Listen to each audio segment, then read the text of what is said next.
திருமணம் என்பது மனதை பக்குவப்படுத்திக் கொள்ளக்கூடிய ஒரு மனமிக்க வாழ்க்கையில் நுழைவதாகும். மனதை பக்குவப்படுத்துவதற்கு எந்த ஒரு மனிதனுக்கும் தேவையானது பிறர் செய்யும் குற்றங்களை பொறுத்து அருள்வதும் பிறர் செய்யும் பாவங்களை புறக்கணிப்பதும் இன்னும் பிறருடைய குற்றங்குறைகளை பகிரங்கமாகவோ மறைமுகமாகவோ வெளியில் சொல்லாமல் இருப்பதும் ஆக இவை அனைத்தும் ஒரு மனப்பக்குவத்திற்கான அடையாளமும் பக்குவமிக்க மனம் பெறக்கூடிய மனமிக்க வாழ்க்கையில் நுழைவதற்கான ஆதாரமும் ஆதாயமும் ஆகும். நாம் இன்று இந்த மன வாழ்க்கையை பற்றி பேச இருக்கிறோம். மனம் முடிந்து கொள்ளக்கூடிய இந்த நிகழ்ச்சி மணமகனின் மனமும் மணமகளின் மனமும் இணையக்கூடிய இந்த வாழ்க்கையின் ஆரம்பகால கட்டத்தில் நிச்சயமாக நான் என்னுடைய மனைவியாகிய பாலமுத்து மீனாட்சியின் மனம் கோணாமல் நான் நடந்து கொள்வேன்.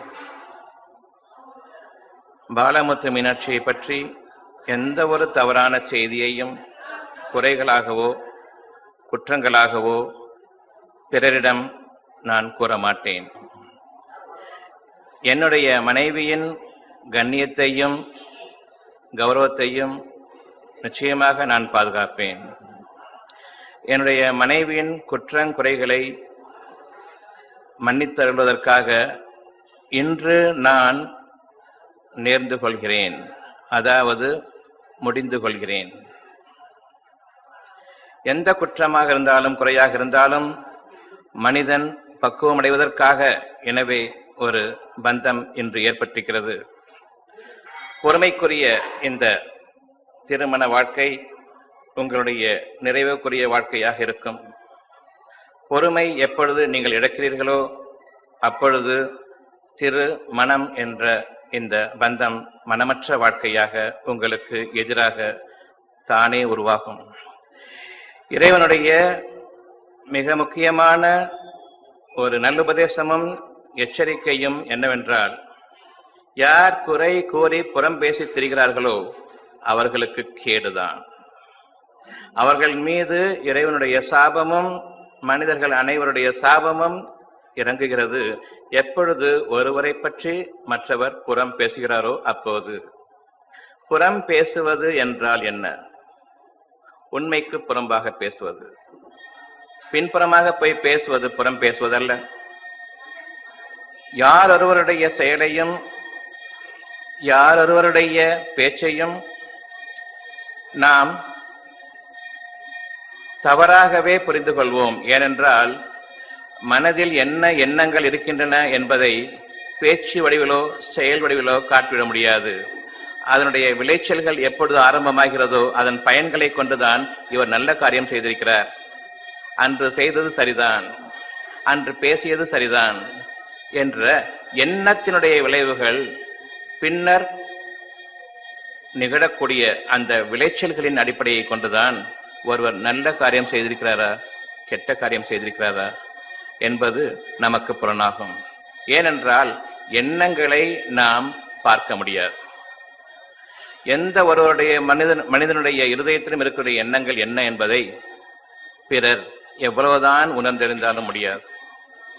ஆகவே நாம் இன்று எண்ணங்களை அறிய முடியாத நிலையில், எண்ணங்களை வடிவமைக்க தெரியாத நிலையிலும் நம்முடைய பேச்சுக்களில் பல தவறுகள் ஏற்படுகின்றன. நான் நினைப்பது ஒன்று, சொல்ல தெரியாமல் நான் பேசி விடுவது ஒன்று.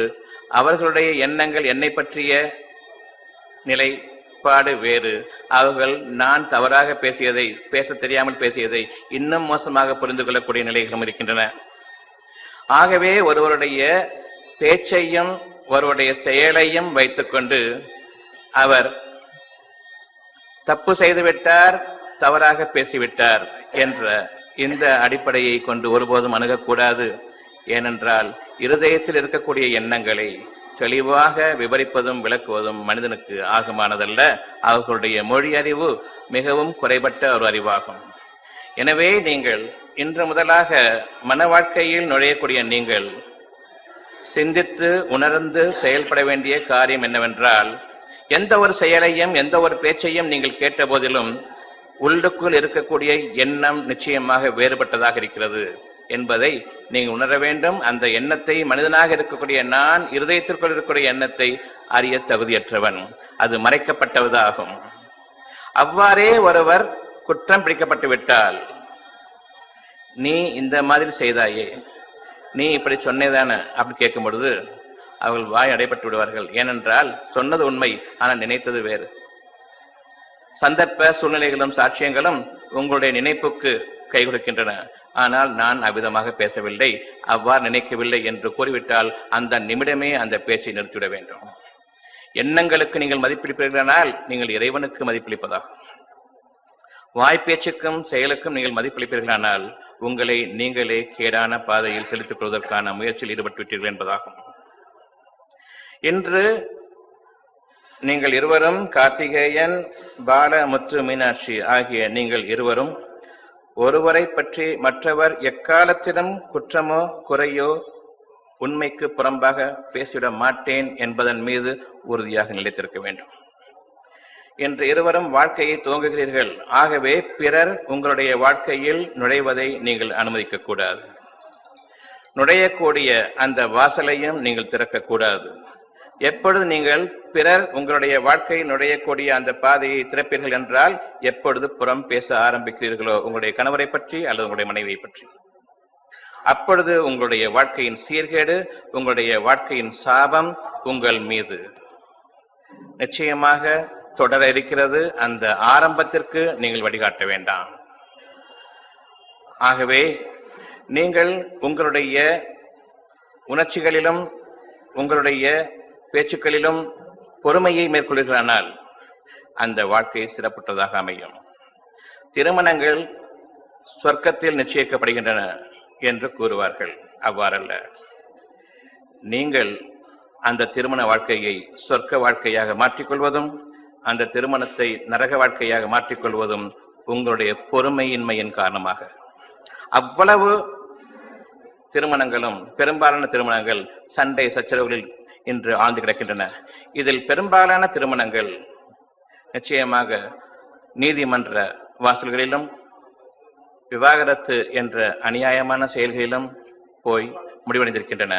திருமணங்கள் சொர்க்கத்தில் நிச்சயிக்கப்படுவது என்பது உண்மையானால், இந்த கோரமான நிகழ்ச்சிகள், விகாரமான சூழ்நிலைகள், விவாகரத்து என்ற இந்த நரக வேதனையை கொடுக்கக்கூடிய இப்படிப்பட்ட சூழ்நிலைகள் எதற்காக ஏற்பட வேண்டும்? ஒரே ஒரு விஷயத்தில் நீங்கள் உறுதியாக இருங்கள், என் மனைவியை பற்றி நான் எவரிடத்திலும் பேச மாட்டேன். ஆகவே பாலமுத்து மீனாட்சியும் தன் கணவரை பற்றி வேறு எவரிடமும் பேசக்கூடாது. இது இறை நிலையின் ஆரம்பம். உங்களுக்கு மாதம் நின்றுவிட்டதா என்று கேட்டாலும் அது குடும்ப விஷயம். ஒரு மாசம் ஆச்சே நிக்கலையா, அது இறைவன் நாட்டத்தை பொறுத்தது. ஆகவே இந்த விஷயத்தை பற்றி பிரபாகரன் அவர்களின் மனைவி உஷாராணியோ அல்லது பால முத்து மீனாட்சி அவர்களின் தாயார் நாகராணியோ இதை பற்றி பேசவும் கூடாது. அது ஒரு குடும்பத்தின் அந்தரங்க விஷயம். ஒரு குழந்தை உருவாவதும் அந்த நேரம் தள்ளிப்போவதும் இறைவனுடைய கையில் இருக்கிறதே தவிர மனிதர்களுடைய கையில் இல்லை. இதை பூர்ணமாக உணர்ந்து நீங்கள் இறைவனுடைய நேரத்திற்காக பொறுத்திருக்க வேண்டும். ஒவ்வொரு காரியத்திற்கும் நீங்கள் பார்க்கிறீர்கள், நேரம் காலம் பார்க்கிறீர்கள் உங்களுடைய அறிவை கொண்டு. ஆனால் உங்களுடைய அறிவுதான் இறைவன் நிர்ணயித்த நேரம் என்று உங்களுக்கு அவ்வளவு தீர்மானமாக உணர்ந்து கொள்ள முடிகிறதா? அல்லது அவ்வளவு தீர்மானமாக நீங்கள் முடிவெடுத்து விட்டீர்களா? சாந்தி முகூர்த்தம் என்று நீங்கள் நடத்திவிட்டால் 30 நாளில் அது நின்று உங்களுக்கு குழந்தை உருவாகிவிடும் என்பது உங்களுடைய ஆதாயமா அல்லது உங்களுடைய வாழ்க்கையில் நீங்கள் பார்த்து தேர்ந்து இதுதான் சரியானது, நிச்சயமாக நின்றுவிடும் என்று நீங்கள் கூறக்கூடிய அந்த நேரம் பொய்த்துவிட்ட எவ்வளவோ விஷயங்களை, எவ்வளவோ நிகழ்ச்சிகளை, எவ்வளவோ திருமணங்களை நீங்கள் பார்த்திருக்கிறீர்கள். ஆகவே இவையெல்லாம் உங்களுடைய கணக்குகள், ஒரு நம்பிக்கை. இதற்கு அப்பால் இறைவனுடைய நேரம் என்று ஒன்று இருக்கிறது. அந்த நேரத்திற்காக நீங்கள் பொறுமையுடன் இருப்பீர்களானால் நம்மை விட நம்முடைய இறைவன் அறிந்தவன். நம்முடைய கணக்குகளை காட்டிலும், நாள் நட்சத்திரங்களை காட்டிலும் இறைவனுடைய நேரம் உண்மையானது. ஆகவே நான் இறைவனுக்கு சமமாக ஆகிவிட்டேன் என்று என்னுடைய ஜாதகங்களை பார்த்து நான் முடிவெடுத்துக் கொண்டு நீங்கள் மணமக்களை ஒவ்வொரு மாதமும் கேட்டுக்கொண்டிருப்பது அவர்களுடைய அந்தரங்க வாழ்க்கையில் நீங்கள் நுழைவதற்கு உரிய ஒரு செயலாகும். இங்கு ஆரம்பமாகிறது குடும்பத்தின் பிரச்சனை. முதல் முறையாக ஒரு மாதத்தில் தலையீடு ஆரம்பிக்கிறது. இந்த தலையீட்டை கார்த்திகேயனும் சரி, ரம்யாவும் சரி அனுமதிக்க கூடாது. ஆகவே நீங்கள் எச்சரிக்கையாக இருப்பீர்களானால் உங்களுடைய திருமணம் சொர்க்கத்தில் நிச்சயிக்கப்பட்டதாக ஆகிறது. உங்களுடைய அந்தரங்கங்களையும் உங்களுடைய பிணக்குகளையும் நீங்கள் வெளியில் சொல்ல ஆரம்பிப்பீர்களானால் அங்கு உங்களுடைய நரக வாழ்க்கை ஆரம்பிக்கிறது. இன்று இவர்களுடைய திருமண வாழ்க்கை ஆரம்பமாகிறது. அதாவது ரவிக்குமார் நாகராணி தம்பதியினர் தங்கள் மகள் ரம்யாவை கார்த்திகேயனிடம் ஒப்படைக்கிறார்கள். எந்த அடிப்படையில் ஒப்படைக்கிறார்கள்?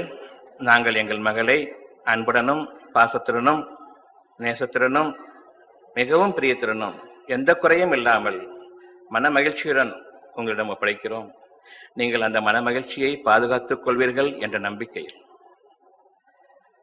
எங்களுடைய பெண்ணின் மனதிற்கு சுகத்தையும் எப்படி நாங்கள் அந்த பெண்ணை வளர்த்து உங்களிடம் ஒப்படைத்தோமோ அதே மன மகிழ்ச்சியுடன் நீங்கள் அந்த பெண்ணை பாதுகாத்துக் கொள்வீர்கள் என்ற நம்பிக்கையில் கார்த்திகேயனிடம் ஒப்படைத்திருக்கிறார்கள். ஆகவே இது ஒரு அமானிதமாகும். நம்பி ஒப்படைக்கப்பட்ட ஒவ்வொரு பொருளும் அமானிதமாகும். நீங்கள் ஏற்றுக்கொண்டீர்கள்.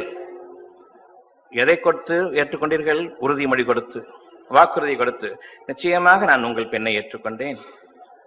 நீங்கள் எந்த மகிழ்ச்சியில் அந்த பெண்ணை வளர்த்து என்னிடம் ஒப்படைத்தீர்களோ அந்த ஒரு வளர்ச்சியை, அந்த ஒரு மன மகிழ்ச்சியை கொடுத்து நீங்கள் வளர்த்தீர்களே, அந்த ஒரு பாதுகாப்பை நான் பேணிக்கொள்வேன். நீங்கள் எப்படி அந்த பெண்ணை பாதுகாத்தீர்களோ அதை விட சிறப்பாகவும் நான் பாதுகாத்துக் கொள்வேன். நீங்கள் எப்படி அந்த பெண்ணின் குற்றங்களை பிழை பொறுப்பீர்களோ, மன்னித்துடுவீர்களோ, அவ்விதமே நானும் மனைவியாக ஏற்றுக்கொண்ட அந்த பெண்ணின் பிழைகளை பொறுப்பேன். குற்றங்குறைகள் சுமத்த மாட்டேன், மனச்சுமைகளை ஏற்றிட மாட்டேன் என்று வாக்குறுதி கொடுத்து நீங்கள் ஏற்றுக்கொண்டீர்கள். அவ்விதமே திரு பிரபாகரன் அவர்களும் திருமதி உஷாராணி அவர்களும் தங்களுடைய மகன் கார்த்திகேயனை ரம்யாவிடம் ஒப்படைத்திருக்கிறார்கள். எங்கள் பையனை எந்த அளவுக்கு நேசமாக வளர்த்தோமோ, எந்த அளவுக்கு பிரியத்தோடு வளர்த்தோமோ அதே பிரியத்துடனும் நேசத்துடனும் நீங்கள் பாதுகாத்துக் கொள்ளுங்கள். அந்த பெண்ணும் ஏற்றுக்கொண்டார். ஆகவே இறைவன் சாட்சியாக நீங்கள் ஏற்றுக்கொண்ட இந்த மன வாழ்க்கையில் நீங்கள் உண்மையாளர்களாக இருப்பீர்களானால் நிச்சயமாக சொர்க்கத்தில் நிச்சயிக்கப்பட்ட திருமணமாக இதை இறைவன் அங்கீகரிப்பான். இன்னொரு விஷயமும் நாம் தெரிந்து கொள்ள வேண்டியிருக்கிறது.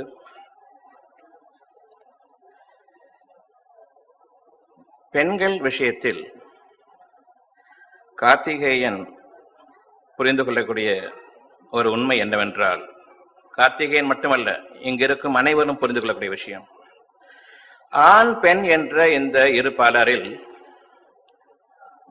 ஆண் விரும்புவது பெண்ணிடமிருந்து உள்ள ஒரு ஆறுதலும் ஒரு சுகமும். பெண் ஆணிடத்தில் விரும்புவது முதலாவதாக இது அல்ல. வாழ்க்கையில் ஆதாயம், பொருள் ஆதாயம், செக்யூரிட்டி பெண்ணுக்கு அடிப்படை தேவை. ஒரு ஆணையும் பொருளையும் வைத்துவிட்டால் பொருள் செக்யூரிட்டி முதல்ல பெண் விரும்பக்கூடியதாக இருக்கிறது. அந்த பொருள் இல்லாமல் ஆண் மீது எந்த விதமான பிடிப்பும் ஏற்படாது. இதை பெரும்பாலும் கூறுவார்கள், புருஷ லட்சணம் என்பது பணம் எவ்வளவு இருக்குதோ அதை பொறுத்து இருக்குது, எந்த வேலை இருக்கிறாரோ அந்த வேலையை பொறுத்து இருக்குது, எவ்வளவு அதிகம் சம்பாதிக்கிறாரோ அதை பொறுத்து இருக்கிறது. சாந்தி முகூர்த்தம் என்றால் பெண் விரும்புவதை பெண்ணுக்கு முதலில் கொடுக்க வேண்டும். தன்னுடைய கணவன், பொருள், இந்த இரண்டில் முதலில் பெண் விரும்புவது பொருளைத்தான்.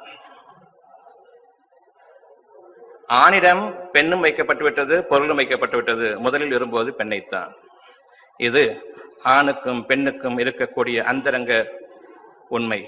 இந்த உண்மையை நீங்கள் பேணி பாதுகாக்காத வரையில் நீங்கள் பெண்களை அணுகக்கூடாது. அவர்களுக்கு வேண்டிய பொருளை கொடுக்காமல் நீங்கள் அணுக முடியாது. அவர்களிடமிருந்து எந்த நன்மையையும் நீங்கள் எதிர்பார்க்க கூடாது, எதிர்பார்க்க முடியாது. ஏனென்றால் அவர்களுடைய இயற்கையின் படைப்பு அப்படி. ஆணாக இருக்கக்கூடிய நீங்கள் உங்களுடைய உடல் திறனையும் உங்களுடைய பதவிகளையும் கொண்டு நீங்கள் வாழ்ந்து விடுவீர்கள், எப்படியாகவும் நீங்கள் வாழ்ந்து விடுவீர்கள். ஆனால் பெண் என்பவள் நிச்சயமாக எனக்கு பாதுகாப்பு முதலில் முக்கியம், அதன் பிறகு சந்தோஷமும் சுகமும். ஆகவே கார்த்திகேயன் அவர்கள் இதனுடைய அடையாளமாக இப்பொழுது செயல்பட இருக்கிறார்கள். பெண்ணுக்கு நான் அதனுடைய பாதுகாப்புக்கு உரிய அந்த மனதை தேற்றக்கூடிய பாதுகாப்பை நிச்சயமாக நான் கொடுப்பேன் என்று ஏற்றுக்கொண்டார். ஆகவே நான் அவரிடம் கேட்டேன், அதற்கு அடையாளமாக நீங்கள் என்ன செய்ய இருக்கிறீர்கள்? என்னுடைய பெண்ணுக்கு நான் மனைவியாக ஏற்றுக்கொண்ட அந்த பெண்ணுக்கு, மணமகளுக்கு உரிய பாதுகாப்பை என் ஆயுள் முழுவதும் கொடுப்பேன். எனக்கு சுகம் அடுத்தபடிதான். என் மனைவி எதை விரும்புகிறதோ அது முதலில், அதன் பிறகுதான் அடுத்தது. ஆகவே என் புறத்திலிருந்து நான், என் சம்பாத்தியத்திலிருந்து நான் 10,000 ரூபாயை என் புறத்திலிருந்து என்னுடைய மனைவிக்கு 10,000 ரூபாயை அடையாளமாக சபையினர் முன் நான் கொடுக்கிறேன். என்றென்றும் என்னுடைய மனைவிக்கு முதலில் பொருள் ஆதாரத்தை கொடுத்து அதனுடைய பாதுகாப்பை நான் அந்த பெண்ணுக்கு கொடுத்து அந்த பெண்ணுடைய மனதுக்கு திருப்தி அளித்து என் இறைவனையும் திருப்திப்படுத்தி எந்த இயற்கையில் என் பெண்ணை படைத்திருக்கிறானோ அந்த பெண்ணுக்கு வேண்டிய இயற்கையின் முதன்மையை நான் என்று காணிக்கையாக்குகிறேன் என்ற அடிப்படையில் இப்பொழுது கார்த்திகேயன் ரம்யாவின் தகப்பனான திரு ரவிக்குமார் அவர்களிடம் தன் புறமிருந்து, தன் சம்பாத்தியத்திலிருந்து முதல் தொகையாக அடையாளமாக 10,000 ரூபாயை கொடுக்கிறார்.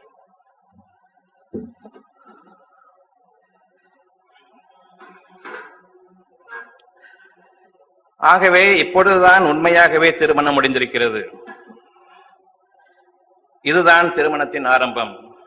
இனிதான் அவர்களுடைய வாழ்க்கையில் அவர்களுக்கு உரிய ஒரு நன்மை இறைவன் புறத்திலிருந்து நிகழ. இந்த அடையாளம் அவர்கள் திருமண வாழ்க்கை முடியும் வரை இறைவன் அவர்களுக்காக காப்பாற்றுவான். அவர்களுடைய வாழ்க்கையில் நிச்சயமாக சொர்க்கத்தில் நிச்சயம் நிர்ணயிக்கப்பட்டதாக இருக்கிறது என்பதை அவர் பேணி பாதுகாக்கக்கூடிய மற்றொரு செயல், தன் மனைவியை பற்றி எந்த ஒரு விஷயத்தையும் எவரிடமும் கூறக்கூடாது. அவ்வாறே மனைவியும் தன் கணவரை பற்றிய எந்த ஒரு விஷயத்தையும் எவரிடமும் கூறக்கூடாது. இந்த ஒரு நன்மையை அவர்கள் பாதுகாத்துக் கொள்வார்களேயானால் நிச்சயமாக இந்த திருமணம் சொர்க்கத்தில் நிச்சயிக்கப்பட்டதுதான். பிரபாகரன், உஷாராணி ஆகிய இருவரில் உஷாராணி அவர்கள் தன்னுடைய மருமகளிடம் அன்பாக நடக்க வேண்டிய அவசியமில்லை. அவர்களுடைய வாழ்க்கையில் குறுக்கிடாமல் இருந்தால் சரி. அவ்வாறே திருமதி நாகராணி அவர்கள் வாழ்க்கையில் குறுக்கிடாமல் இருந்தால் போதுமானது. நிச்சயமாக ஆண்கள் குறுக்கிட மாட்டார்கள். திருமண வாழ்க்கையில் பெண்களின் நிர்பந்தத்தின் பேரில் தான் ஆண்கள் குறுக்கிடுகிறார்கள் தவிர சொந்தமாக ஆண்கள் குறுக்கிடுவதற்கு வழியில்லை. ஆகவே நீங்கள் உண்மையை உணர்ந்து கொள்ளுங்கள். நீங்கள் உங்களை முதலில் பாதுகாத்துக் கொள்ளுங்கள். உங்களுடைய அந்தரங்கம், அதாவது குடும்ப வாழ்க்கையை பற்றி எவரிடமும் பேசாதீர்கள். 1 வருடம் ஆனாலும் சரி, 2 வருடம் ஆனாலும் சரி, அந்தரங்க வாழ்க்கையை பற்றி ஒருபோதும் பிறரிடம் கூறாத வரையில் அது புனிதமிக்க ஒரு குடும்ப வாழ்க்கையாகும். எப்பொழுது அந்தரங்க வாழ்க்கையில் ஒரு விஷயத்தை பற்றியும் கூறுகிறீர்களோ அந்த புனிதத்துவம் கெட்டுவிடும். பெண்ணை சார்ந்தவர்கள் அந்தரங்கத்தில் நுழைய வேண்டாம். மணமகனை சார்ந்தவர்கள் அந்தரங்கத்தில் நுழைய வேண்டாம். அந்த பெண் இதுவரையில் தன்னுடைய பெற்றோர்களிடமிருந்து இப்பொழுது ஒரு புது உலகத்திற்கு வந்திருக்கிறது. அதன் மீது பிரபாகரன் அவர்களும் உஷாராணி அவர்களும் தங்கள் மகனுக்கு காட்டும் அன்பை விட அதிகமாக காட்ட வேண்டியிருக்கிறது. தன்னை கவனிக்க வேண்டும், தன்னுடைய மருமகள் தன் குடும்பத்தை கவனிக்க வேண்டும் என்ற அந்த நிர்பந்தத்தை பெண்ணின் மீது திணிக்கக்கூடாது. ஏனென்றால் இப்பொழுதுதான் அது வாழ்க்கையை ஆரம்பித்திருக்கிறது. எல்லோரையும் கவனிக்க வேண்டும் அந்த பக்குவம் என்று கிடையாது. முதலில் தன்னுடைய கணவரை பராமரிக்கக்கூடிய அந்த பக்குவத்திற்கு வர வேண்டும். தன்னுடைய கணவர் தன் மீது காட்டக்கூடிய அந்த அன்பின் காரணமாக இறைவன் அந்த பக்குவத்தை ஏற்படுத்துவான். கார்த்திகேயன் எந்த அளவுக்கு தன் மனைவியை பற்றி புறம் பேசாமல் இருக்கிறாரோ, தன் குடும்பத்திடம் அந்த பெண்ணை பற்றி கூறாமல் இருக்கிறாரோ, இன்னும் அந்த பெண்ணின் குழந்தைத்தனமான தவறுகளுக்கு பிழை பொருத்தும் கொள்கிறாரோ, இன்னும் பொறுமையையும் மேற்கொள்கிறாரோ, இன்னும் மன்னிப்பையும் கைக்கொள்வாரோ, அந்த அளவுக்கு இறைவனிடமிருந்து மகத்தான ஒரு வாழ்க்கை இந்த தம்பதியினருக்கு இருக்கிறது. இது இந்த இரண்டு பேருக்குமே சொல்லக்கூடிய மிக முக்கியமான ஒரு நல்லுபதேசமாகும். மீறுவீர்களானால் இது ஒரு எச்சரிக்கையும் ஆகும். உங்களை காப்பாற்றுபவர்கள் உங்கள் குடும்பத்தினர் இல்லை. உங்களுடைய மனம், அதனுடைய தூய்மை உங்களை காப்பாற்றும்.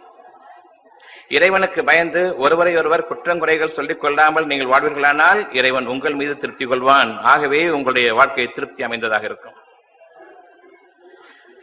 எனவே என்னிடம் பணம் இல்லை என்று நீங்கள் கூற வேண்டாம். நீங்கள் இப்பொழுது கொடுத்த இந்த தொகை இறைவன் பன்மடங்காக பெருகச் செய்வான். இன்னும் அவர்களுக்கு தேவைப்படும் போதெல்லாம் நீங்கள் அவர்களுக்கு கொடுங்கள். தர்மம் என்பது உங்களுடைய குடும்பத்தில் ஆரம்பமாகிறது. உங்களுடைய இருதயங்கள் கருமித்தனத்திற்கு உட்பட்டதாக ஆகிவிட வேண்டாம், உலோபத்தனத்திற்கு உட்பட்டதாக ஆகிவிட வேண்டாம். உங்களுடைய மனைவிக்காக நீங்கள் செலவழிக்கும் தொகைகள் ஒவ்வொன்றும் உங்களுக்கு பன்மடங்காக திருப்பி கொடுக்கப்படும். அந்த உண்மையின் மீது நீங்கள் நிலைத்திருங்கள். நாம் அவ்வளவு பேரும் உணர்ந்திருக்கிறோம், ஒரு நன்மைக்கு உரிய கூலி நன்மைதான். முற்பகல் செய்ய நிச்சயமாக விலையே இருக்கிறது பிற்பகலில். ஆகவே நீங்கள் நம்பிக்கை கொண்ட மனிதர்களாக இருப்பீர்களானால் உண்மையின் மீது நம்பிக்கை கொள்ளுங்கள். ஆணுக்கு பெண், பெண்ணுக்கு ஆண் சமமானவர்கள் எந்த நிலையில்? உள்ளத்தினுடைய அடிப்படையில். உள்ளத்தினுடைய அடிப்படையில், மனிதனுக்குரிய குணங்களின் அடிப்படையில் சமமானவர்கள். இருந்தாலும் ஆணுக்கு ஒரு தகுதி இருக்கிறது. அது என்ன தகுதி என்றால், பெண்களைப் போல் அவ்வளவு லேசாக அவர்களுடைய இருதயங்கள் தவறிவிடாது, கலக்கமடைந்து விடாது, உறுதி குறைந்து விடாது. ஆகவே உங்களுக்கு ஒரு சிறு உறுதி இருக்கிறது பெண்களை காட்டிலும்.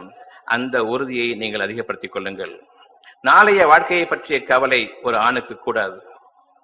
நாளை நாம் வாழ முடியுமா என்ற அந்த கலக்கமோ அல்லது அந்த பயமோ ஒரு ஆணை தாக்கக்கூடாது.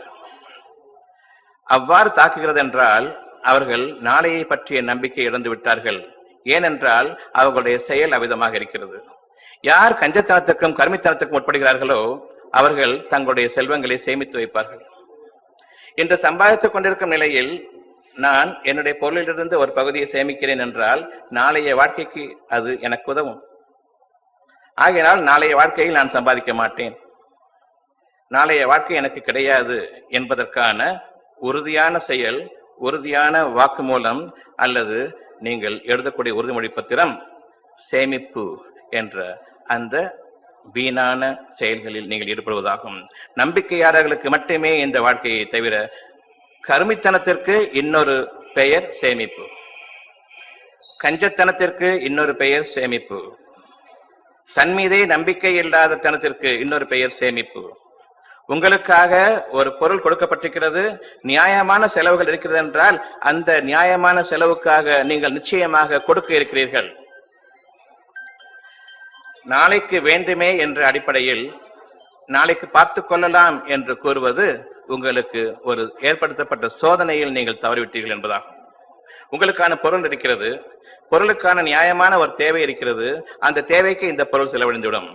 நியாயமான தேவைகளுக்கு நீங்கள் செலவழிக்கவில்லை என்றால் உங்களுக்கு தர்ம உணர்வு என்ற ஒன்று இல்லை என்பது பொருளாகும். குடும்பத்தின் தேவைக்காக, நியாயமான தேவைகளுக்காக நீங்கள் செலவழிக்க கடமைப்பட்டிருக்கிறீர்கள். அந்த நேரத்தில் நீங்கள் உங்களுடைய கஞ்சத்தனத்தை காட்டுவீர்களானால், இன்று நான் இதை செலவழித்துவிட்டால் நாளை என்ன செய்வது?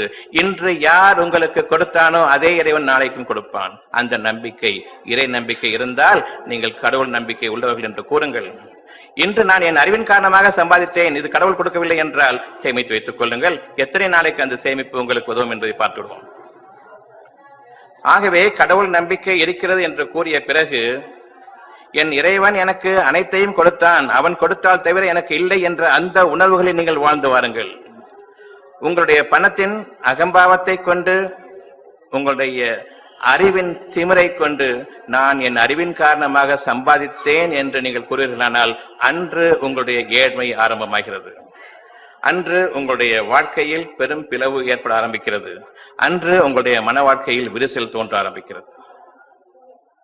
ஆகவே உங்களுக்காக ஒரு பொருள் இருக்கும் பொழுது நாளைய வாழ்க்கையின் மீது யார் நம்பிக்கை கொண்டிருக்கிறார்களோ, எந்த இறைவன் எனக்கு இதை கொடுத்தானோ, ஒரு தொழிலை கொடுத்தானோ, ஒரு வருமானத்தை கொடுத்தானோ, அதே இறைவன் என்னுடைய தேவைகளையும் அறிந்தவன்.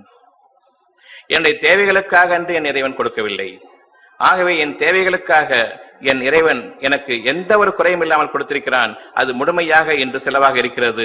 நிச்சயமாக நாளை என்னுடைய தேவைகளை அறிந்தவன் அவன்தான், அந்த தேவைகளை நிறைவேற்றுபவனும் அவன்தான். எனவே நான் நம்பிக்கை கொண்ட ஒரு மனிதனாக இருக்கிறேனே தவிர கடவுள் இருக்கிறான் என்று கூறிய பிறகு அவன் நம்பிக்கையும் சந்தேகமும் கொண்ட மனிதனாக நான் ஆகிவிடக்கூடாது. ஆகவே நம்மில் பெரும்பாலோர் சந்தேகத்துடன் வாழ்கிறோம். எதன் மீது சந்தேகம்? என் மீதே சந்தேகம். நாளை நான் சம்பாதிப்பேனா என்பதன் மீது. சம்பாதித்த பணத்தில் நான் எப்படி கூறுகிறேன் என்றால், என் திறமையை கொண்டு நான் சம்பாதித்தேன் என்று. அந்த சம்பாத்தியத்திலிருந்து தாராளமாக செலவு செய்கிறேன் என்றால் நாளைக்கு எனக்கு கிடைக்காது என்று கூறுகிறார்கள். இவர்களா இவர்களுடைய திறமையின் மீது நம்பிக்கை வைத்திருப்பவர்கள். முதல் முறையாக கொடுத்தவனும் இறைவன் தான். ஆனாலும் இவர்கள் திமிரின் காரணமாக இறைவனை நிராகரித்தார்கள். எப்படி என்றால், என் அறிவின் காரணமாக நான் சம்பாதித்தேன், என் திறமையின் காரணமாக நான் சம்பாதித்தேன். எப்பொழுது இந்த என் அறிவு, என் திறமை காரணமாக நான் சம்பாதித்தேன் என்ற அந்த ஒரு நிலை உங்களுடைய மனதிலிருந்து அகற்றப்படுகிறதோ, அன்று உங்களுடைய இறைவன் உங்களுடைய தேவைகளை அதிகமாக்கி அந்த தேவைகளை பரிபூர்ணமாக நிறைவேற்றுவான். அது எவ்வளவு பொருள் கொண்டதாக இருந்தாலும் சரி. உங்களுடைய அளவுகளையும் அதிகரிப்பான், நீங்கள் அனுபவிக்கக்கூடிய அளவுகளையும் அதிகரிப்பான். அது தேவைகளை அதிகரிப்பதாகும். அந்த தேவைகளுக்கு உரிய உங்களுடைய பொருள் ஆதாரத்தையும் உங்களுக்கு தருவான். எனவே நீங்கள் அந்த பொருளை கொண்டு நீங்கள் அழகான முறையில் நிம்மதியான வாழ்க்கையை நீங்கள் அமைப்பெறுவீர்கள். உங்களுக்காக ஒரு சோதனையும் இருக்கிறது. நீங்கள் உங்களுடைய பொருள்களை செலவழிக்கும் பொழுது நாளை இல்லை என்ற ஒரு நிலைக்கு நாம் வருவோம். இந்த சமயத்தில் தான் உங்களுக்குள் ஒருவரையொருவர் சாட்டிக் கொள்வீர்கள். அன்றே நான் சொன்னேன் இதை செலவழிக்க வேண்டாம் என்று, நீங்கள் கேட்பவர்களாக இல்லை என்று முதல் முறையாக கணவன் மனைவியை பற்றியோ அல்லது மனைவி கணவனை பற்றியோ பேச ஆரம்பிப்பார். அங்கு உங்களில் ஒருவருக்கொருவர் குறை சொல்ல ஆரம்பிக்கிறீர்கள். வாங்கும் பொழுது வாங்கிக் கொண்டீர்கள், ஆனால் நாளைய வாழ்க்கைக்கு வேண்டுமே என்ற அந்த ஒரு கருமித்தனத்தை கொண்டு நீங்கள் உங்களிடம் அந்த பொருள் வாங்கக்கூடிய நன்மைகள் அவ்வளவு இருந்தாலும் வேண்டாம், நாளைக்கு தேவையாக இருக்கும், நாளைக்கு ஒருவேளை பணம் இல்லை என்றால் என்ன செய்வது, ஆகவே இது வேண்டாம் என்று அந்த ஒரு வாழ்க்கையில் நீங்கள் நுழையக்கூடாது. என்றென்றும் எனக்கு என் இறைவன் என்னுடைய தேவைகளை நிறைவேற்றுவான். இது ஒரு சோதனை தான். ஆகவே இந்த சோதனையில் நான் நிச்சயமாக தவறிவிட மாட்டேன். நிச்சயமாக என்னுடைய தேவை நியாயமான தேவை. அந்த தேவைக்கு நான் என்னுடைய பொருளை கொடுப்பேன், செலவழிப்பேன். நாளைய தேவை இறைவன் அறிந்தவன், என்னை படைத்தவன், என்னை வாழ வைக்கவும் அறிந்தவன். ஆகவே நான் இறை நம்பிக்கை கொண்டேன். இந்த நம்பிக்கையின் அடிப்படையில் நாம் வாழ வேண்டுமே தவிர சுய நம்பிக்கையின் அடிப்படையில், உங்கள் தன்னம்பிக்கையின் அடிப்படையில் நீங்கள் வாழாதீர்கள். தன்னம்பிக்கையின் அடிப்படையில் வாழும் பொழுது இறைவனுக்கு எதிரான வாழ்க்கை, இறை நம்பிக்கையில் வாழும் பொழுது தன்னம்பிக்கைக்கு எதிரான வாழ்க்கை. ஆகவே தன்னம்பிக்கை என்பது இறைவனுக்கு எதிரானது, இறை நம்பிக்கை என்பது சமுதாயத்துக்கு சாதகமானது. எந்த வாழ்க்கையை நீங்கள் மேற்கொள்வீர்கள்? தன்னம்பிக்கை என்ற பெயரில் அநியாயமும் அட்டகாசங்களும், யார் செத்தாலும் சரி, யார் மண்ணை கவினாலும் சரி, எத்தனை பேர் என்னுடைய பாதையில் வரும்பொழுது நான் அவர்களை வீழ்த்தினாலும் சரி, நான் வாழ வேண்டும் என்ற அந்த ஒரு கொள்கை தன்னம்பிக்கை நிறைந்ததாக இருக்கிறது. அதில் பொறுமை இல்லை. மற்றவர்களை மிஞ்சிட வேண்டும் என்ற அந்த எண்ணம், மனித சமுதாயத்தின் துரோகம் அதில் அமைந்திருக்கிறது. மற்றவர்களை மிஞ்சிட வேண்டும் என்ற அந்த எண்ணம் மனித சமுதாயத்தின் துரோகம். இது தன்னம்பிக்கையில் அமைந்திருக்கிறது. தன்னம்பிக்கையினுடைய ஒட்டுமொத்தமான கேடான குணம் என்னவென்றால், யார் எக்கேடு கட்டாலும் சரி பரவாயில்லை, நான் வாழ வேண்டும் என்பது. சின்ன ஒரு சான்ஸ் கிடைச்சாலும் சரி, அதை நான் பற்றிக்கொள்வேன். ஆகவே அவசரக்காரர்களாக இருக்கும் பொழுது சமுதாயத்தை மறந்துவிடுவார்கள். சமுதாயத்தை எப்பொழுது மறக்கிறீர்களோ நீங்கள் உங்களுக்குள் துரோகிகள், விரோதிகள். ஆகவே நீங்கள் எந்த ஒரு துரோகத்தை செய்கிறீர்களோ, எந்த ஒரு அநியாயத்தை செய்கிறீர்களோ, அதற்கு உரிய ஒரு கூலி உங்களுக்கு வர இருக்கிறது. நீங்கள் செய்வதற்குரிய வினைகளுக்கான பலனை நீங்கள் அனுபவித்தே தீர வேண்டும். எனவே உங்களுக்கு ஒரு வினை ஏற்படுகிறது என்றால் அந்த வினைக்கு காரணம் நீங்கள் செய்த செயல்களின் கூலியாகும். இறை நம்பிக்கையை நீங்கள் மேற்கொள்வீர்களானால் அது உங்களுக்கு நன்மையை ஏற்படுத்தக்கூடியதாக இருக்கிறது. அந்த இறை நம்பிக்கைக்கு மிக முக்கியமான தேவை பொறுமையாகும். அந்த பொறுமையை யார் மேற்கொள்கிறீர்களோ அவர்களுக்கு இறைவனுடைய உதவி என்றென்றும் இருக்கிறது. ஏனென்றால் பொறுமையாளர்கள் தங்களுடைய திறமையை உபயோகப்படுத்துவதிலிருந்தும் பொறுப்பார்கள். திறமை இருக்கிறது என்பதை காட்டிக்கொள்ள குதிக்க மாட்டார்கள். இவர்களே பணிவானவர்கள். இந்த பணிவு பெருமையிலிருந்தும் அவர்களை பாதுகாக்கும். பெருமை நிச்சயமாக அழிவை ஏற்படுத்தக்கூடியதாக இருக்கிறது. யார் பொறுமையாளர்களாக இருக்கிறார்களோ தங்களுடைய அறிவை நிச்சயமாக நாளைய வாழ்க்கைக்கு, நிரந்தரமாக வாழக்கூடிய வாழ்க்கைக்கு போதாது என்று நம்பிக்கை கொண்டிருக்கக்கூடிய அந்த மனிதர் தன்னம்பிக்கையை பற்றி அதிகமாக பேசுகிறார். நாளைய வாழ்க்கையை பற்றிய பயம் எவ்வளவுதான் பெரிய வியாபாரமாக இருந்தாலும் சரி, எங்கு நாளைய வாழ்க்கையில் அது இல்லாமல் ஆகிடுமோ என்று பயப்படாமல் செய்யக்கூடிய எந்த வியாபாரமும் இல்லை. நஷ்டம் ஏற்பட்டுவிடும் என்று அஞ்சக்கூடிய வியாபாரம் அல்லாமல் நீங்கள் உங்களுடைய பாதைகளில் நீங்கள் சம்பாதிப்பதில்லை. மனிதர்களாகிய நீங்கள் ஒருவரை நம்பி மற்றவர் வாழ வேண்டியிருக்கிறது. இங்கும் நீங்கள் இறைவனை மறந்துவிடுகிறீர்கள். எப்பாடுபட்டாவது என்னுடைய தேவைகளை நிறைவேற்றிக் கொள்வதுதான் என்னுடைய அறிவு செல்கிறதே தவிர, இது கெட்ட வழி என்று தெரிந்த பிறகும் நாம் அதில் செல்வது நம்முடைய குடும்பத்திற்கு நாம் சம்பாதிக்கக்கூடிய சாபமாகும். எந்த ஒரு விஷயமாக இருந்தாலும் சரி, எந்த ஒரு பேச்சாக இருந்தாலும் சரி, அதில் ஈடுபடும் பொழுது இது தவறான பேச்சா, தவறான செயலா, நன்மையான பேச்சா அல்லது தீமையான செயலா என்பதை உங்களுடைய இருதயம் உங்களுக்கு சொல்லிக் கொடுக்காமல் இல்லை. ஒவ்வொரு விஷயத்திலும் இருக்கிறது. ஒன்று நல்ல வழி, இன்னொன்று கெட்ட வழி. ஒன்று நன்மையை பயப்பது, இன்னொன்று தீமையை பயப்பதாகும். நாம் நம்முடைய அறிவின் பக்கம் செல்லும் பொழுது பெரும்பாலும் தீமையின் பக்கம் சென்று விடுகிறோம். ஏனென்றால் தீமையான வழிகள் நமக்கு விரிவாக இருக்கின்றன. எங்கு நோக்கினாலும் தீமையான வழிகள் இருக்கின்றன. நன்மையான வழிகள் மூடப்பட்டதாக இருக்கிறது.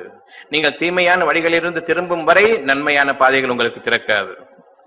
எப்பொழுது நன்மையான பாதைகள் திறக்க வேண்டும் என்று விரும்புகிறீர்களோ அது உங்களுடைய ஆத்மார்த்தமான விருப்பமாக இருக்கிறது. அது என்னவென்றால் என்றென்றும் நான் நன்மையை கொண்டு வாழ வேண்டும் என்பதாகும். நன்மைக்குரிய கூலி முடிவுறாத நற்கூலியாகும். தீமைக்குரிய கூலி அந்த அளவுக்கு உரிய ஒரு வேதனையாகும். ஆகவே நன்மையின் பால் நான் முந்திக் கொள்ள வேண்டும் என்றால் நீங்கள் உங்களுடைய அறிவை உபயோகிப்பதில் தீமையான பாதைகளை நீங்கள் உங்களுடைய வாழ்க்கைக்கு ஆதாயமாக எடுத்துக்கொள்வதிலிருந்தும் நீங்கள் விலகியிருங்கள். சற்றே பொறுமையை மேற்கொள்ளுங்கள். பொறுமையுடையவர்கள் பூமி ஆழ்வார், பொறுத்தார் பூமி ஆழ்வார் என்பதை நாம் அறிந்திருக்கிறோம். எனினும் நாம் பொறுமையை இழந்து நம்முடைய அறிவின் பக்கம் வேகமாக செல்வதன் காரணமாக கால் கிரவுண்ட் பூமி கூட நமக்கு கிடையாது. அதற்கு ஏகப்பட்ட பிரச்சனைகள், அதற்கு ஏகப்பட்ட சண்டைகள், துரோகங்கள், ஒருவருக்கொருவர் ஏமாற்று, இவை அவ்வளவையும் கொண்டு நீங்கள் சாதிக்கக்கூடியது உங்களுடைய சம்பாத்தியம் என்று நினைக்கிறீர்களா அல்லது சம்பாதித்தது உங்களுடைய சாபம் என்று நினைக்கிறீர்களா? இன்று கார்த்திகேயன் அவர்கள் புரிந்து கொள்ள வேண்டியது, என் இறைவனுக்காக நான் பொறுமையை மேற்கொள்வேன். வீணான மனித துரோகமான செயல்களில் நான் ஈடுபட மாட்டேன். எனக்கும் சம்பாதிக்கக்கூடிய அறிவு இருக்கிறது. ஆனாலும் என் அறிவை உபயோகப்படுத்துவதில் நான் பொறுமையை மேற்கொள்வேன். காற்றுள்ள போதை தூற்றிக்கொள், சான்ஸ் வருதான் கிடைக்கும், அப்புறம் கிடைக்காது, இதையெல்லாம் நான் நம்புபவன் இல்லை. என்றென்றும் எனக்கு காற்று இருக்கிறது, என்றென்றும் என்னுடைய வாழ்க்கை தேவைகள் பரிபூர்ணமாக நிறைவேறும் என்பதன் மீது நான் இன்று நம்பிக்கை கொள்கிறேன். ஆகவே என் அறிவின் திறமையை நான் சற்றே பொறுத்துக் கொள்கிறேன். அதை நான் உபயோகிப்பதிலிருந்தும் நான் நிச்சயமாக கவனமாக இருக்கிறேன். என் அறிவின் அந்த போக்கை நான் உடனடியாகவும் உறுதியாகவும் மேற்கொள்ளினால் நான் பெருமை கொண்ட மனிதனாக ஆகிவிடுகின்றேன். இந்த பாதையில் பெரும்பாலான மனிதர்களுக்கு நான் தீமையை எடுத்து விடுகிறேன்.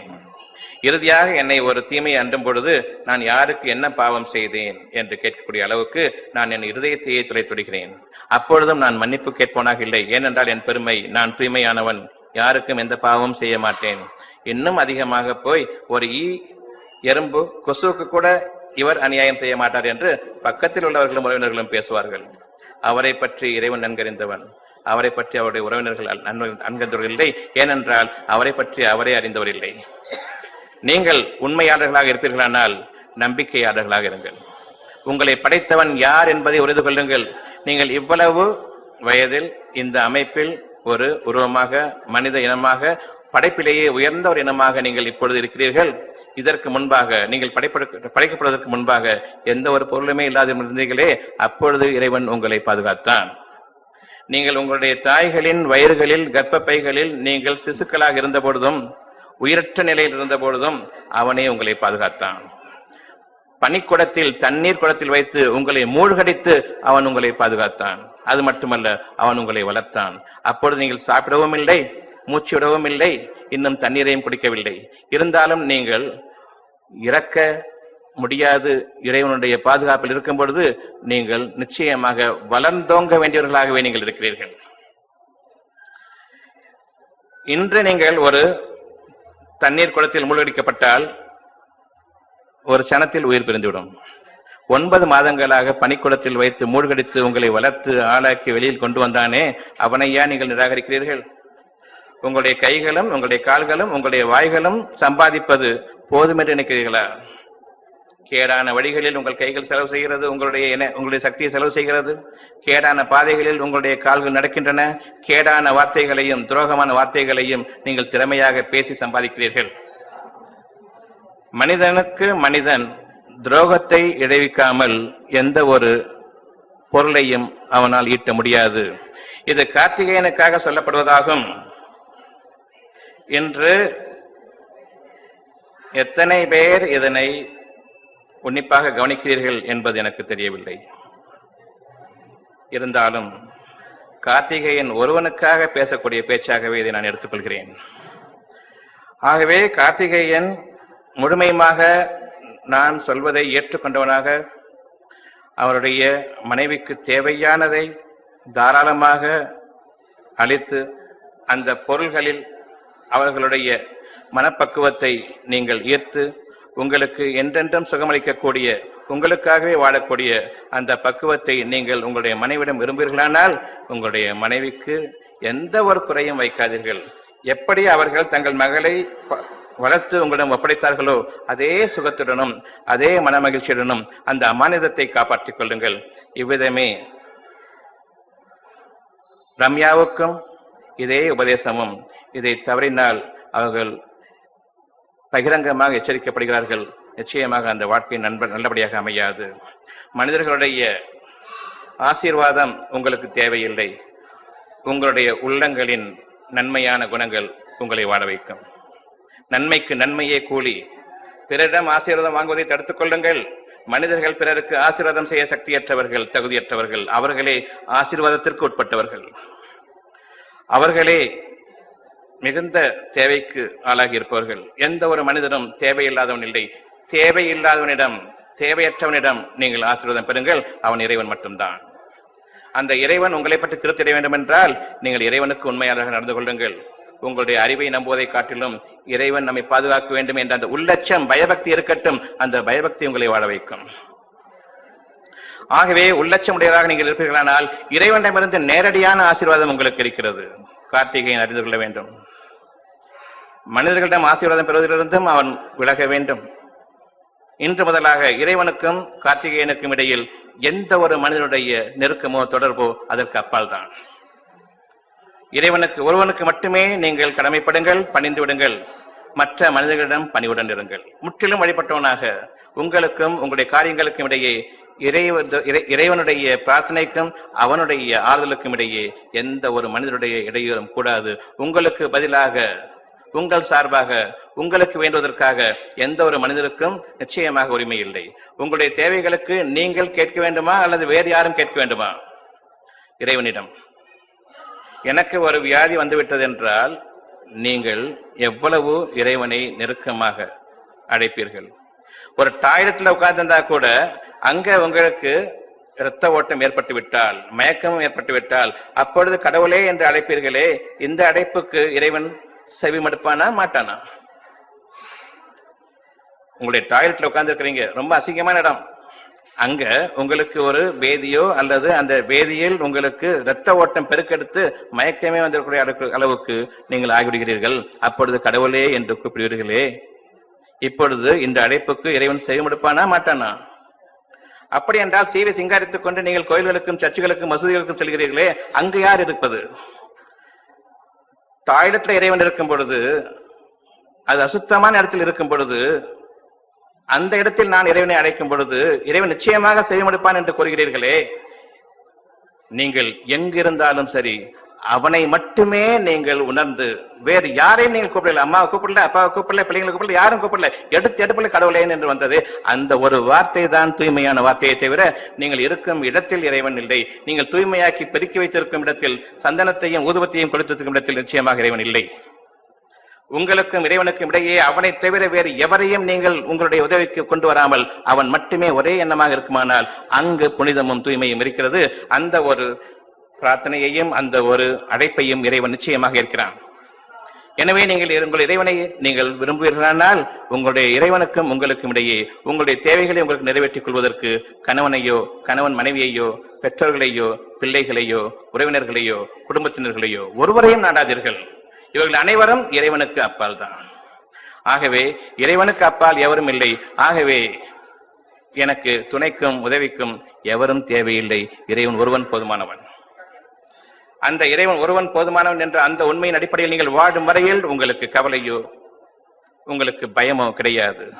பாதுகாப்பும் அமைதியும் உங்களுக்கு இறைவன் கொடுத்திருந்த மிக பெரும் ஆசீர்வாதமாக உங்களுக்கு வருகிறது. ஆகவே நீங்கள் எதை மறுப்பீர்கள்? இன்று வரையில் நாம் பூசாரிகளையும், பாதிரிமார்களையும், இமாம்களையும், முல்லாக்களையும் நம்பிக்கை கொண்டிருந்தோம். இவர்கள் நமக்கு இறைவனிடம் நமக்காக மன்றாடுவார்கள், நமக்காக அர்ச்சனை செய்வார்கள், நமக்காக ஜெபிப்பார்கள். நிச்சயமாக ஒருபோதும் இல்லை. உங்களுடைய இறைவன் உங்களை கேட்பவனாக இருக்கிறான். நீங்கள் மட்டும் தூய்மையாளர்களாக இருக்கிறீர்களானால் உங்களுக்கு ஒரு கஷ்டம் வருகிறது என்றால் அந்த கஷ்டத்திற்கு காரணம், கொடுத்ததற்கு காரணம் என்னை தவிர உங்களுக்கு உதவி செய்வர் யாரும் இல்லை என்பதை நீங்கள் அறிவதற்காகத்தான். ஆரம்பத்தில் தலைவலி வருகிறது, போகிறீர்கள், டாக்டரிடம் போகிறீர்கள். எப்படி? என் தலைவலியை காப்பாற்றி விடுவார், என்னை காப்பாற்றி விடுவார் தலைவலியில் இருந்து. நாளுக்கு நாள் அதிகரித்துக் கொண்டே இருக்கிறது. இன்னும் பெரிய டாக்டர்களிடம், இன்னும் இறைவனுடைய உணர்வு வரவில்லை உங்களுக்கு, இன்னும் பெரிய டாக்டர் நீங்கள் செல்கிறீர்கள். அவர்களும் கூறுகிறார்கள் சரியாக்கி விடலாம். ஆகவே நம்பிக்கை பிறக்கிறது. ஆனால் அந்த தலைவலி சரியாவதில்லை. பிறகு மூளையில் கட்டி வந்து விட்டது என்று கூறுகிறார்கள். அப்பொழுதும் நீங்கள் டாக்டர்களை தேடி ஓடுகிறீர்கள். எதுவரையில் என்றால் இனிமேல் எங்களுக்கு வழி இல்லை, நீங்கள் இறைவன் பக்கம் திரும்புங்கள் என்று கூறும் வரையில். அப்பொழுது நீங்கள் இறைவன் பக்கம் திரும்புகிறீர்கள். இந்த நிலையில் நீங்கள் இறைவன் பக்கம் திரும்பும் பொழுது அவன் ஒருவேளை உங்களுடைய பிரார்த்தனை ஏற்றுக்கொள்ளலாம் அல்லது உங்களுடைய அழைப்பை அவன் நிராகரிக்கலாம். ஆகவே அந்த அளவுக்கு நீங்கள் சென்று விடுகிறீர்கள். இறைவனை கடைசியாக கருவேப்பிலை மாதிரி நாம் அவனை உபயோகப்படுத்திக் கொள்ளலாம். அந்த இறைவன் உங்களை காப்பாற்றிய பிறகு இந்த டாக்டர் காப்பாற்றினார் என்று கூறுவீர்கள். இவர் திறமை வாய்ந்த டாக்டர் என்று கூறுவீர்கள். இரவும் பகலும் நீங்கள் உங்களுடைய கஷ்டத்தில் அல்லலுறும் பொழுதும், இரவும் பகலும் நீங்கள் இறைவனை பிரார்த்தனை செய்ததும், என் இறைவனை என்னை காப்பாற்றிவிடு என்று கதறியதும், உங்களை சுற்றியுள்ள அனைவரும் கதறியதெல்லாம் மறந்துவிட்டீர்கள். இறைவன் உங்களுடைய கதறலுக்கு செவிமடுத்தான், உங்களுடைய தேவைகளை உங்களுக்கு பூர்த்தி செய்தான், உங்களை சுகமாக்கினான். ஆனால் மறுநாள் காலையில் எழுந்ததும் டாக்டரிடம் போய் சென்று பார்ப்பீர்கள். ஏற்கனவே அவர் கூறிவிட்டார் என்னால் ஒன்றும் செய்ய முடியாது என்று. இருந்தாலும் நீங்கள் தான் காப்பாற்றினீர்கள் என்று பகிரங்கமாக இறைவனுக்கு துரோகமாக, இறைவனுக்கு பிடிக்காத ஒரு செயலை நாம் மனிதர்களிடம் சமர்ப்பிப்போம். மனிதர்களை அவர்களுடைய பெருமைக்கு ஆளாக்குவோம். ஆகவே நாம் இன்று மனிதர்களை பெருமைப்படுத்துவதை விட்டும் நம்மை பாதுகாத்துக் கொள்ள வேண்டும். மனிதர்கள் பெருமைக்கு உரியவர்கள் அல்ல, இறைவனுக்கு மட்டுமே அனைத்து புகழும் என்ற அந்த நம்பிக்கையை இன்று நீங்கள் மேற்கொள்வீர்களானால் நிச்சயமாக இறைவன் உங்களுடைய பாதுகாவலன் தான். மனிதர்களை எப்பொழுது நீங்கள் பெருமைப்படுத்துகிறீர்களோ அப்பொழுது நீங்கள் சிறுமைப்பட்டவர்களாக ஆகிறீர்கள். நாம் அனைவரும் மனிதனத்தை சார்ந்தவர்கள். அனைத்து படைப்புகளிலுமே அனைத்து உயிரினங்களை விட எந்த உயிரினம் மிகச்சிறந்தது என்றால் நிச்சயமாக மனித உயிரினமாகும். ஆகவே நீங்களும் மனிதர்தான், நானும் மனிதர்தான். உங்களுக்கு ஒரு 82 வயதாகிறது, நீங்களும் மனிதர்தான். எனக்கு 25 வயதாகிறது, நானும் மனிதன்தான்.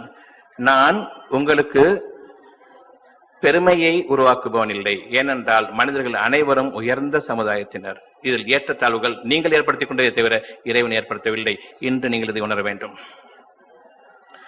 மனிதர்களுக்குள் ஏற்றத்தாழ்வுகளை இறைவன் ஏற்படுத்தவில்லை.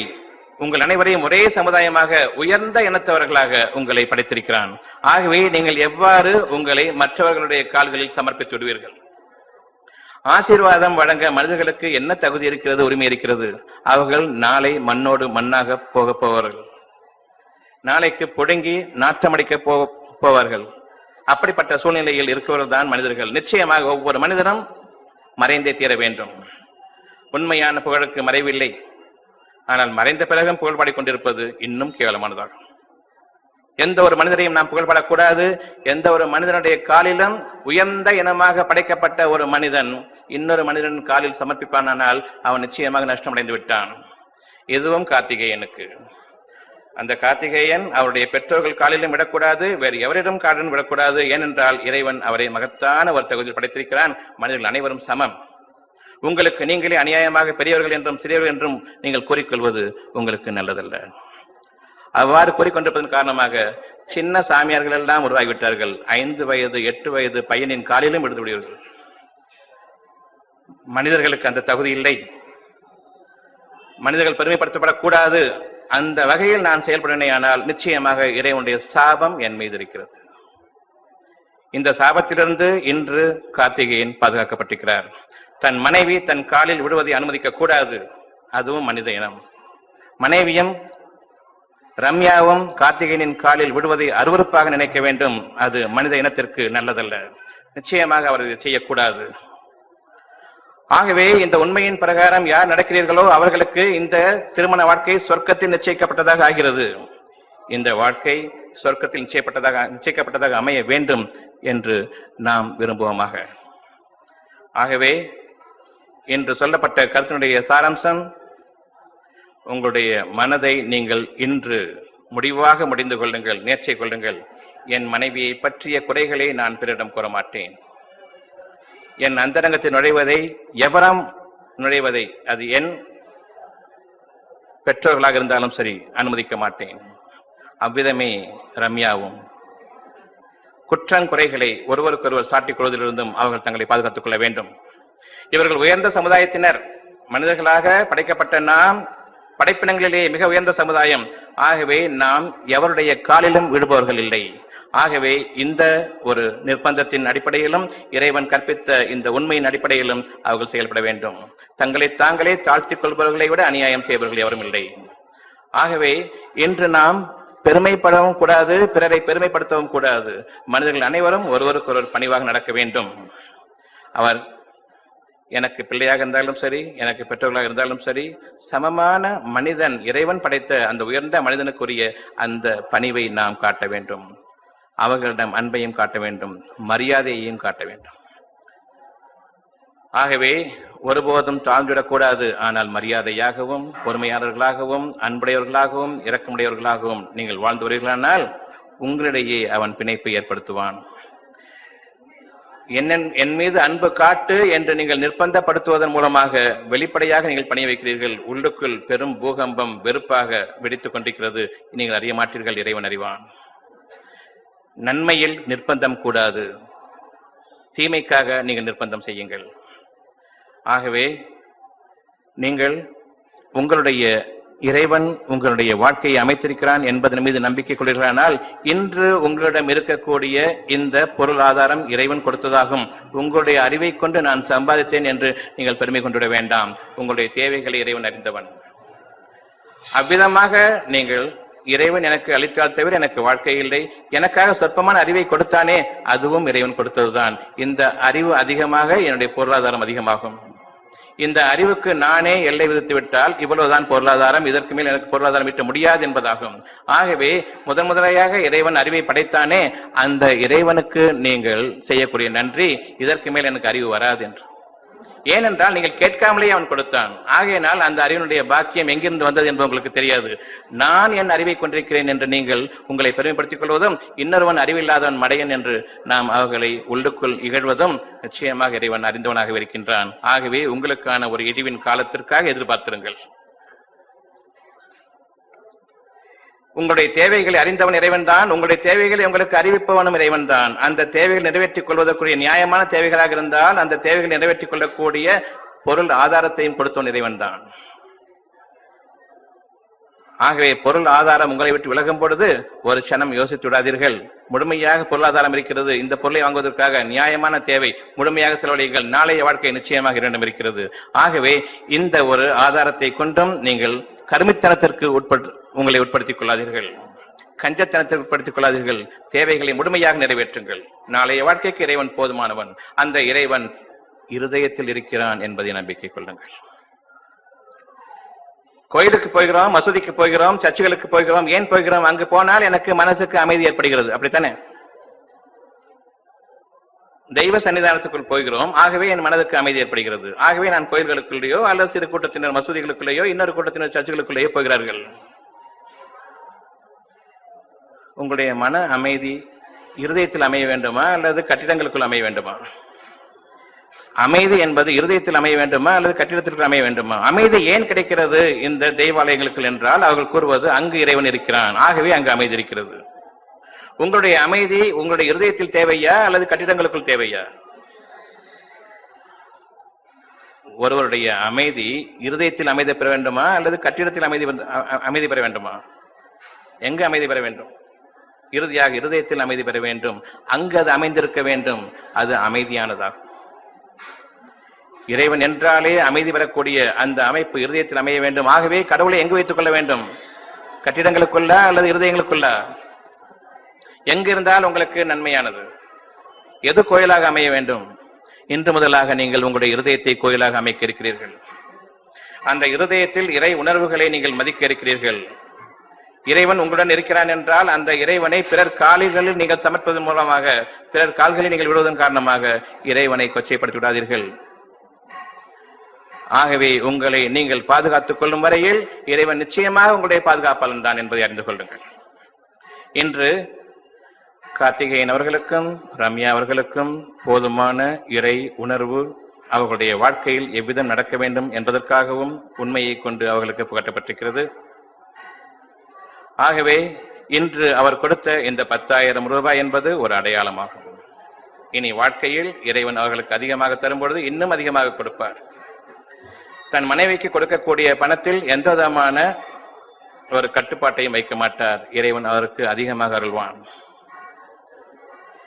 இன்னும் இறைவன் அதிகமாக கொடுக்க எந்த கணக்கு வழக்கையும் மேற்கொள்ள மாட்டார். ஆகவே அதன் காரணமாக மனைவி தவறான பாதையில் பெருமைப்பட்டு விடுவார்கள் என்று நினைப்பார்களானால் நிச்சயமாக அவ்விதமல்ல. நீங்கள் சொல்லும் ஒரு வார்த்தையை அவர் கேட்டுக்கொள்வார். பெருமை வேண்டாம். ஆகவே முதலாவதாக பெருமைக்கு உரிய பொருட்களை எல்லாம் நாம் நீக்கிக் கொள்ள வேண்டும். அதில் ஒன்று பணம் என்பது உங்களுடைய பெருமைக்குரிய ஒரு தகுதியாக இருக்கிறது. அதன் அடிப்படையை கொண்டுதான் உங்களுடைய பெருமை தீர்மானிக்கப்படுகிறது. எந்த அளவுக்கு பெரிய மனிதர், பணம் எவ்வளவு இருக்கிறதோ அந்த அளவுக்கு. ஆகிய முடிந்த வரையில் உங்களுடைய பொருளாதாரத்தை வெளியில் காட்ட வேண்டும். பொருளாதாரத்தை மறைமுகமாக பறைசாற்றக்கூடிய அந்த நகைகளையும் ஆடம்பரங்களையும் முடிந்த வரையில் தவிர்த்துக் கொள்ளுங்கள். நகைகளும் அலங்காரங்களும் ஆடம்பரங்களும் உங்களுடைய வாழ்க்கையின் இறுதி கட்டத்தில் நீங்கள் இருக்கிறீர்கள் என்பதை உங்களுக்கு அறிவுறுத்த வேண்டும். ஏனென்றால் பெருமை கொள்பவர்களை இறைவன் நேசிப்பதில்லை. ஏதாவது ஒரு வைபவங்களுக்கு செல்லும் பொழுதுதான் நாம் நகைகளை அறிந்து சொல்கிறோம். நகைகள் உங்களுக்கு பிரியமானதாக இருக்குமானால் வீடுகளிலும் அதை அணிந்து கொள்ளலாம், ஆனால் அணிந்து கொள்வதில்லை. பிறருக்கு காட்டுவதற்காகத்தான் நகைகளை தவிர, என்னுடைய செல்வ செழிப்பை காட்டுவதற்காக, என்னுடைய தகுதி அறிவிப்பதற்காக நகைகளை தவிர என்னுடைய ஒரு தேவை அல்ல.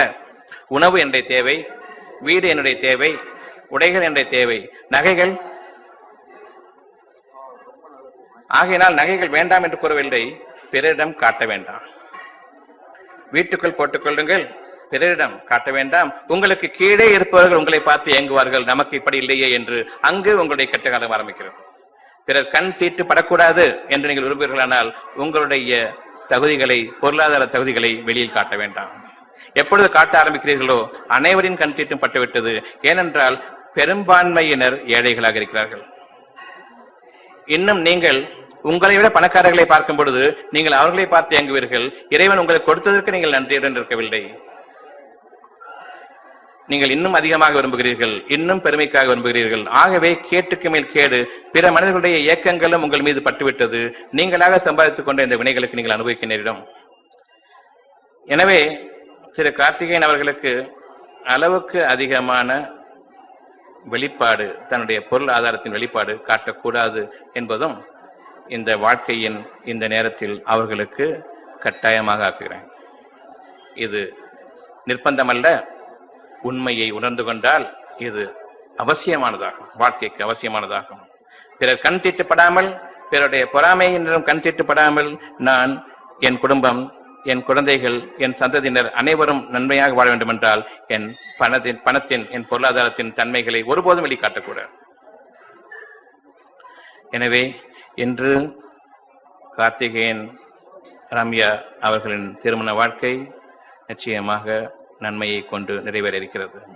இப்பொழுது பொருள் என்ற அந்த முதல் தரமான தேவையை பெண்ணுக்கு கொடுத்துவிட்டதன் காரணமாக இவருடைய சுகம் என்ற முதல் தரமான தேவையை எந்த விதமான ஒரு நிர்பந்தத்திற்கும் இல்லாமல் அவர்களுக்காக கொடுக்க இறைவன் அருள் புரிவான்.